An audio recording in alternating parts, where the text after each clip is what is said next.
Okay, they're ready.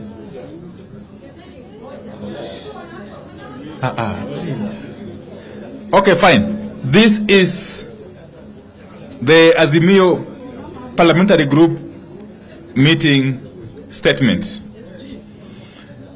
We have had a meeting of the Azimio Parliamentary Group, the party's leadership, and our delegation to the joint bipartisan talks. Over 130 members of parliament attended today's meeting, a clear indication of our side's commitment to engage on the critical issues facing the country and to fight for Kenyans. This meeting was a follow-up to that of 24th May 2023, in which, among other things, we endorsed the decision by our delegation to walk out of the talks until Kenya Kwanza agrees to deal with the interim issues raised by our team. The meeting today deliberated on three main issues. One, reorganization of Azimio leadership in the National Assembly. Two, an in-depth analysis of the Finance Bill 2023. And three, the status of the joint bipartisan talks. This meeting took a position as follows. On the Finance Bill, our members have come to the conclusion that it has only bad news, worst news, and the worst news. We consider this to be a bill from people living either in another planet or another country other than Kenya. It is the position of the parliamentary group that the millions of Kenyans struggling with the high cost of unga, sugar, fuel, school fees, and electricity, among others, businesses struggling with shortage of supplies, high taxes, Kenyans struggling with high medical expenses, parents, civil servants struggling with diminishing pay and increased tax deductions, do not believe this bill is from a government working for them. They do not believe anyone living in this country can come up with the raft of taxes contained in the Finance Bill 2023. Our parliamentary group has also taken an extremely dim view of the arrogance with which the Kenya Kwanza administration wants to take billions out of the pockets of some of the poorest people in this country, while expecting them to cheer. Kenya Kwanza position on the Finance Bill is take or leave it. We take the position that the budget proposals offer completely no support for working people and upcoming businesses. For the taxes being levied, people are getting nothing in return. We oppose the burden being imposed on working people through reckless measures like house levy, income tax, and taxes on per diem. We oppose increased taxes on startups and small businesses. We oppose increased taxes on fuel, which will raise the cost of the product by at least Kenya shillings 10 per litre. Azimio is of the view that this finance bill takes us back to the 1980s. It takes us back to the era of cost sharing in public institutions. It takes us back to the era of structural adjustment programs. It takes us back to the 1980s because the people who were in charge back then are in charge today.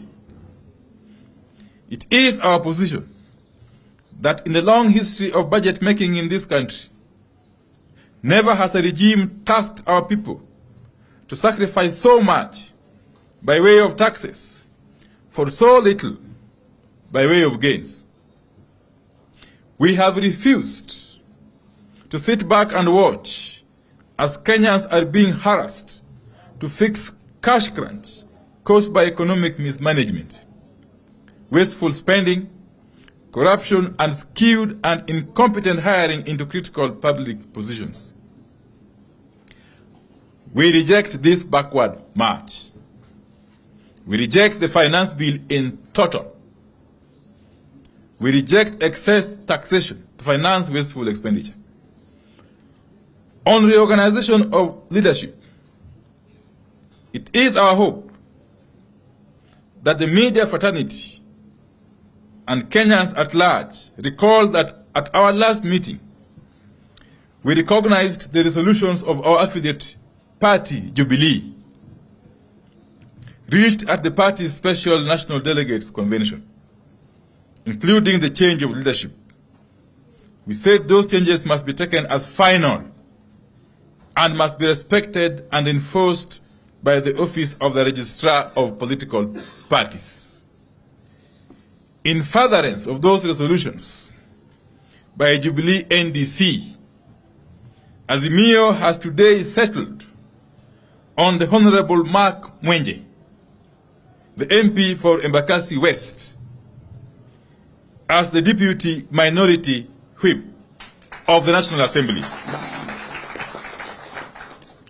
Honorable Mwenje will be taking up the position that was left vacant upon the removal of the Honorable Sabina Chege about a month ago. We recognize Honorable Mwenje as a committed,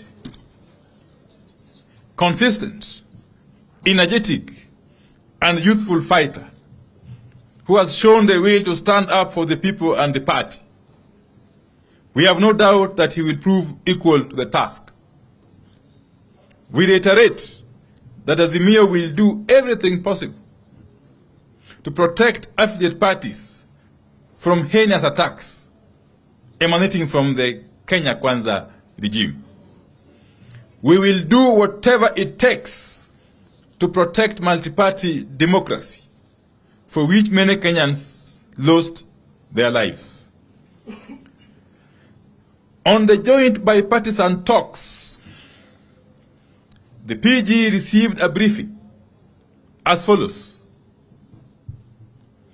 that Kenya Kwanza has offered that the joint co-chairs should write to the IBC selection panel requesting them to halt the process for about 21 to 30 days.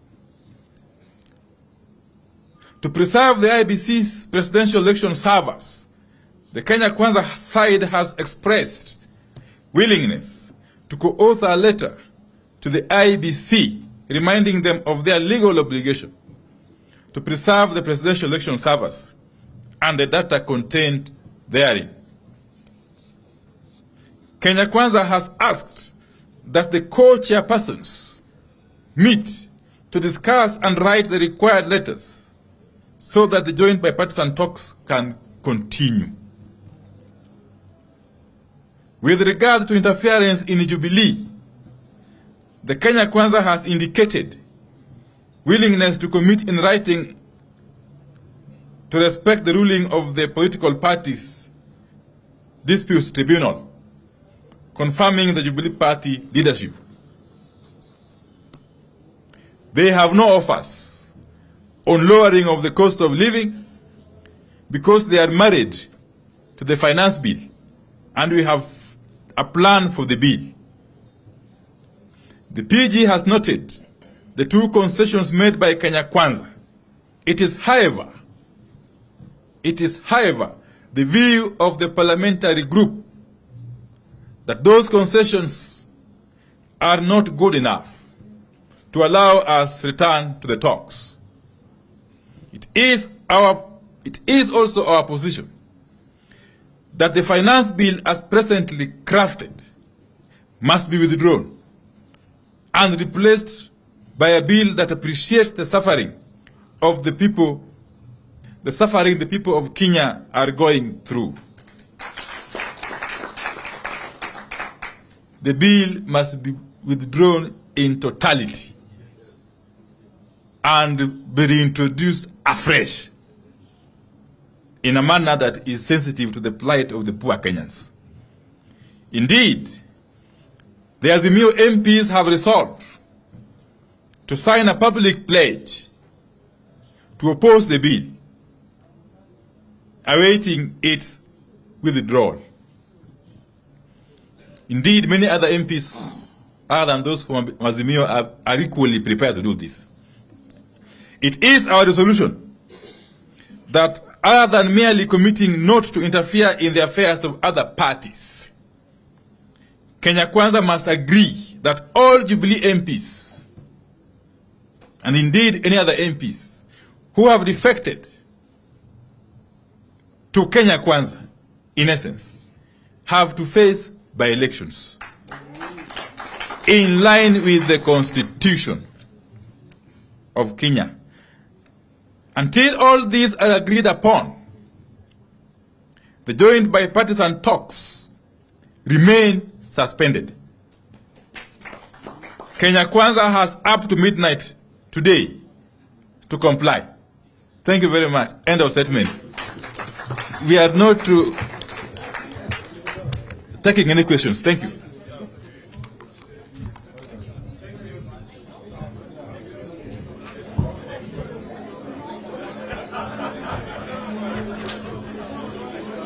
May we allow our leadership to exit, and then we may follow.